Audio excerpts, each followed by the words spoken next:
So I think it's just with the understanding that students aren't absolutely required to learn the material this year, at least for my classes. And so making sure that that fact is factored into the determination of what's required and not required, I think helps students be less stressed about what they have to do.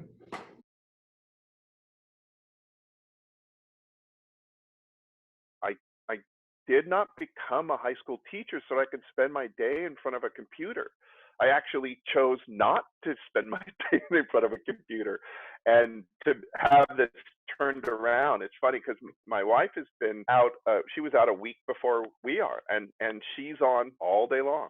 It's not easy. Like I was able to generally do a good, like smooth transition, but um, like technology can be hard to adapt, especially adapt when we don't have a collegial environment where teachers can just run into each other and say, "How do you do this?" or "How do you do that?" That lack of organic help makes it hard to develop as a professional. AP Econ is so easy because there's this external incentive that kids are chasing down. And so they are hungry to get information.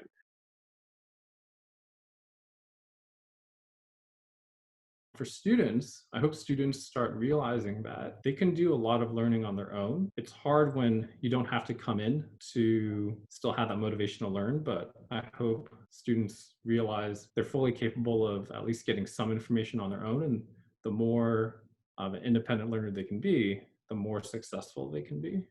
The takeaway is the importance of that one-on-one communication or the face-to-face communication. And the idea that we just all have these, complicated lives. And so it has given me a little bit more empathy, I would hope,